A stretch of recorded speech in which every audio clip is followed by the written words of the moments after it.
সব সত্যি জানতে পেরে বনলতাকে পুলিশের হাতে তুলে দিল অনুভব। হ্যাঁ বন্ধুরা, এমনটাই দেখা যাবে। তাই সম্পূর্ণ জানতে ভিডিওটিতে লাইক দিয়ে চ্যানেলটি সাবস্ক্রাইব করে দেখতে থাকুন।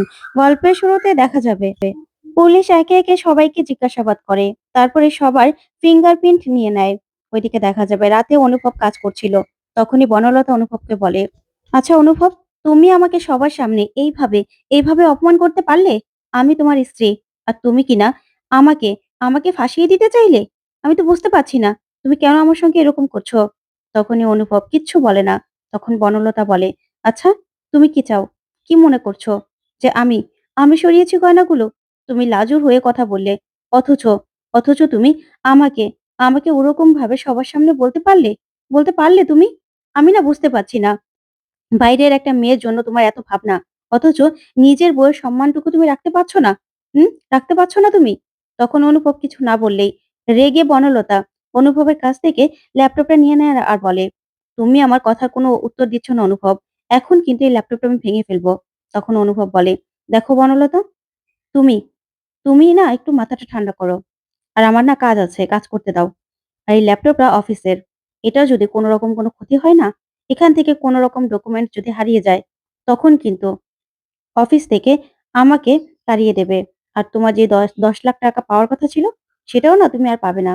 তখন এই কথা শুনে বনলতা চমকে যায়। তারপরে বনলতা বলে, "অনুভব, তুমি ৳১০ লাখ টাকার কথা কেন তুললে? কেন বললে তুমি এই কথাটা? তাহলে তোমার কি মনে হয় যে ৳১০ লাখ টাকার জন্য আমি ঠাম্মির গয়না চুরি করেছি? তুমি তুমি এই কথাটা বলতে পারছো? তুমি এ কথাটাই ভাবছো তো?" তখন অনুভব বলে, "দেখো বনলতা, সেটা না আমি জানি না। পুলিশের তদন্ত চলছে। পুলিশই তো ভালো বলতে পারবে যে কি হয়েছে, কি না হয়েছে। বুঝতে পেরেছো?" তখন বনলতা বলে, "না, আমি বুঝতে পারছি তো। তুমি তুমি আমাকেই ঘুরিয়ে ফিরিয়ে এই কথাগুলো বলছো। তোমার কাছে আমার কোনো মূল্য নেই, তাই না? তুমি কি পুলিশকে আমার এই ৳১০ লাখ টাকা চাওয়ার কথা বলেছো? বলো, বলেছো?" তখন অনুভব বলে, "আমি পুলিশকে কি বলেছি না বলেছি সেটা তো পরে বোঝা যাবে। আর তুমিই বা এরকম করছো কেন? তুমি এত ভয় পাচ্ছ কেন? আমি তো সেটা বুঝতে পারছি না।" তখন বনলতা বলে, "কোথায় আমি ভয় পাচ্ছি?" তখন তো বনলতা খুব ভয় পেয়ে যায়। তারপরে অনুভব বলে, "না, তোমার জন্য তো দেখছি আমি আর কাজ করতে পারব না। তাহলে আমি বরং শুয়ে পড়ি।" এই বলেই অনুভব শুয়ে পড়ে। তখন বনলতা বলে, "তুমি শুয়ে পড়লে কেন?" তখন অনুভব বলে, "আর তো কোনো কাজ নেই। পুলিশি তদন্ত চলছে। পুলিশই বলতে পারবে যে কে এই কাজগুলো করেছে, কে গয়না নিয়েছে। বুঝতে পেরেছ? তাই ঘুমিয়ে পড়ো। কালকেই তো জানা যাবে।" ওইদিকে লাজু বসে পড়ছে। ঠিক তখনই ময়ূকের কথা মনে পড়ে যায়। তখন বলে, "আচ্ছা, কোথায় যেন এই লোকটাকে দেখেছিলাম? মনে করতে পারছি না। মনে হচ্ছে চেনা। তারপরে হঠাৎ করে লাজুর মনে পড়ে যায় যে বনলতার সঙ্গে ছেলেটাকে দেখেছিল। তখন লাজু বলে, "হ্যাঁ, এই লোকটাকে তুমি বনলতা দিদির সঙ্গে দেখেছিলাম। তাহলে বনলতা দিদি তাকে নিশ্চয়ই চেনে। কিন্তু বলল না কেন কিছু? আমি তো বুঝতে পারছি না। উল্টো আরো ভয় পেয়ে গেল। আচ্ছা, এই লোকটাই কি তাহলে ডাকাত? ১ম এ দেখে চলে গেছে, পরে এসে গয়নাগুলো নিয়ে গেছে? না, মনে হয় বনলতা দিদি সব জানে। সেজন্য হয়তোবা ভয় পেয়ে আছে। কি জন্য এত ভয় পাচ্ছে কি জানি? আমাকে তো খবর নিতেই হবে।" তারপর সকাল লাজু পুলিশ স্টেশন চলে যায়। তখনই অফিসারকে খুঁজলে অফিসার সেখানে থাকে না। তখন লাজু অপেক্ষা করতে থাকে। ওদিকে অফিসার থানায় আসে। তখনই বনলতা অফিসারকে ফোন করে আর বলে, "আচ্ছা অফিসার, আপনারা কি করছেন বলুন তো? ওই লাজুর দিকে আপনারা তো কোনো খেয়ালই রাখছেন না। রাজুকে কোন রকম কোন কিছু বলছেনও না। লাজু তো আজকেও কলেজের জন্য বেরিয়ে গেল। ও যদি পালিয়ে যায়?" তখন অফিসার বলে, "দেখুন, বনলতা দেবী আমাদের কিন্তু লাজবন্তী সাসপেক্ট নয়। তাহলে ও কোথায় যাবে না যাবে সেটা তো ওর ব্যাপার।" তখন বনলতা বলে, "কি বলছেন আপনি? ও বাইরের মেয়ে। ও তাছাড়া গরিব। ওর তো পড়াশোনা করতে টাকা লাগবে। ওই হয়তোবা এই কাজটা করেছে।" তখন অফিসার বলে, "আপনারই বা কেন মনে হচ্ছে যে লাজবন্তী এই কাজটা করেছে? আমাদের তো মনে হচ্ছে না।" তখন বনলতা বলে, "আসলে এছাড়া আর কে আছে? সবাই তো বাড়ির লোক। সবাই তো আর চুরি করবে না। যেমন আমরা সবাই তো বাড়িতে থাকি। আর এ বাড়ির লোক আমরা। ঠাম্মি তো ওই গয়নাগুলো চাইলেই পড়তে দেয়। তাহলে আমরা কেন চুরি করব? আর তাছাড়া আমরা তো ধরিও না।" তখন অফিসার বলে, "আচ্ছা ঠিক আছে, আপনার কথাগুলো আমি মনে রাখবো। আর তাছাড়া হাতের ছাপ যে কারো থাকতে পারে।" তখন বনলতা বলে, "হ্যাঁ, ঠাম্মির আলমারিতে তো সবাই হাত দেয়। আর ওই ঘরে সবারই যাতায়াত। থাকতেই পারে। কিন্তু লাজুর ঠিক থাকবে, দেখবেন আপনি।" তখন অফিসার বলে, "আপনি কি করে জানলেন?" তখন বনলতা বলে, "হ্যাঁ, সকালবেলায় তো চুরিটা হয়েছে। এটা লাজবন্তীর পক্ষে সম্ভব।" তখন অফিসার বলে, "সকালবেলায় যে চুরিটা হয়েছে আপনি কি করে বলতে পারছেন? এমনও তো হতে পারে যে রাতে হয়েছে। আর লাজবন্তী যদি চুরিটা করে তাহলে তো রাতে ওর জন্য সুবিধা, তাই না?" তখন বনলতা মনে, মনে বলে, "এই রে কি করলাম আমি? কি করলাম? এখন তো কথার জালে আমি নিজেই ফেঁসে যাব।" তখন বনলতা বলে, "না আমার মনে হলো যে সকালবেলা হয়তোবা ওর পাচার করতে সুবিধা হবে। দেখুন না, ওর বর হয়তোবা ওর কলেজে এসেছে বা ও বাড়িতে গেছে।" তখন অফিসার বলে, "না তো, কদিনের মধ্যে লাজবন্তী তো ওর বাড়িতে যায়নি।" তখন বনলতা বলে, "দেখুন ওরা তো গরিব আর ওদের তো টাকা দরকার হতে পারে, তাই না? হয়তোবা ওই এই কাজটা করেছে।" তখন অফিসার বলে, "আচ্ছা ঠিক আছে। আমি বরং আপনার কথাগুলো মাথায় রাখবো।" তখন এই বলেই ফোনটা রেখে দিলে অফিসার নিজের কেবিনে গেলে দেখতে পায় লাজু বসে আছে। তখন অফিসার বলে, "এ কি তুমি এখানে?" তখন লাজু বলে, "হ্যাঁ অফিসার, আপনার সঙ্গে আমার একটু কথা ছিল। আমি না জানতে এসেছি যে আপনারা কি জানতে পেরেছেন যে কার ফিঙ্গারপ্রিন্ট পাওয়া গেল?"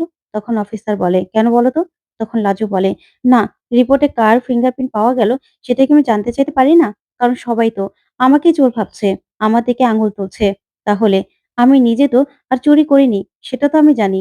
সেটা জানার জন্য আমি কি আমি কি আসতে পারি না? এটা কি স্বাভাবিক নয়?" তখন অফিসার বলে, "হ্যাঁ, তুমি আসতেই পারো।" তখন লাজু বলে, "তাহলে স্যার বলুন না, কার পাওয়া গেল? বাইরের কেউ? বাইরের কেউ এসেই চুরিটা করেছে, তাই না? বাইরের কারো ফিঙ্গারপ্রিন্ট পাওয়া গেছে?" তখনই অফিসার বলে, "দেখো, পাওয়া গেছে। ওই আলমারিতে অনেকজনের ফিঙ্গারপ্রিন্ট পাওয়া গেছে।" তখন লাজু বলে, "হ্যাঁ, তা তো স্বাভাবিক।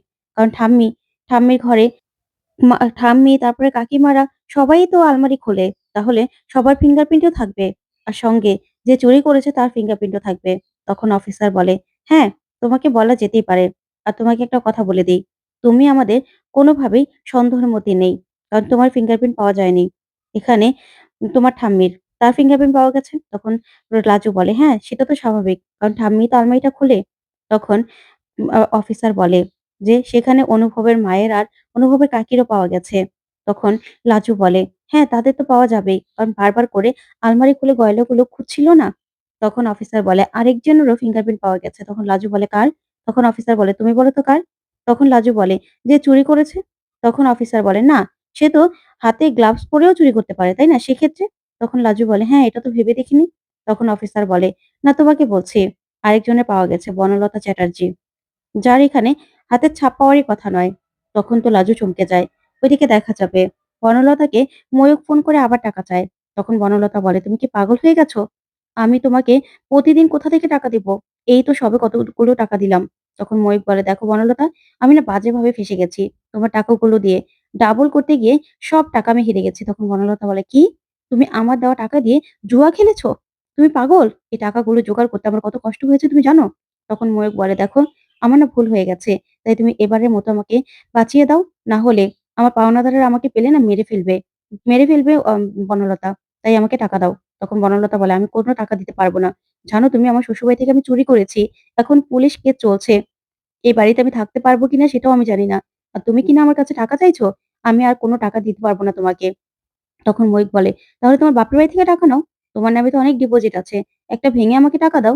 তখন বনলতা বলে, "দেখো, আমি তোমাকে সাফ, সাফ বলে দিচ্ছি, আমি কোনো টাকা দিতে পারব না। তুমি যা খুশি তাই করে নাও।" এই বলেই ফোনটা রেখে দেয়। তখনই ময়ূক হাসতে থাকে আর বলে, "আমি যদি অন্ধকারে যাই, তোমাকেও তো অন্ধকারে যেতে হবে বনলতা। দরকার হলে আবার নিজের আসল রূপটা দেখাতে হবে। তারপর দেখা যাবে লাজু অফিসারকে বলে, 'বনলতা দিদি?' তখনই অফিসার বলে, 'হ্যাঁ।' তারপরেই লাজু বলে, "আপনাকে একটা অনুরোধ করব?" তখন অফিসার বলে, "কি?" তখন লাজু বলে, "আপনি না রিপোর্টটা আমার হাতে দিয়ে দিন।" তখন অফিসার বলে, "কেন?" তখন লাজু বলে, "আসলে অফিসার আপনি বুঝতে পারছেন? এই রিপোর্টটা যদি উনাদের হাতে দিয়ে দেন, তাহলে একটা মেয়ের জীবন পুরো শেষ হয়ে যাবে। কারণ এখানে বনলতা দিদিকে তার স্বামী কোনদিনও মেনে নেবে না। তাদের সংসারটা ভেঙে যাবে। সবেমাত্র তারা সংসার শুরু করেছিল।" তখন অফিসার বলে, "তোমার এতে কি লাভ? আমি তো বুঝতে পারছি না। তুমি কেন ওদের সংসারটা বাঁচাতে চাইছো?" তখন লাজু বলে, "অফিসার, আমি বুঝতে পারছি। আপনি আমাকে এ কথা বলবেন। কিন্তু ওদের প্রতি আমার যে অনেক ঋণ গো। ওরা আমার অনেক খেয়াল রেখেছে। ওরা না থাকলে আমি যে কোথায় ভেসে যেতাম। তাই বলছি, আপনি প্লিজ এই কাজটা করবেন না। তাহলে পুরো সংসারটা ভেসে যাবে। সবাই জানলে এটার জন্য অনেক খারাপ হবে। আর বনলতা দিদি নিশ্চয়ই বিপদে পড়ে করেছে।" তখন অফিসার লাজুর কথা শুনে আর রিপোর্টটা দিয়ে দেয়। তো বন্ধুরা, কেমন লাগলো আজকের আপডেট? কমেন্ট করে জানাও। ধন্যবাদ।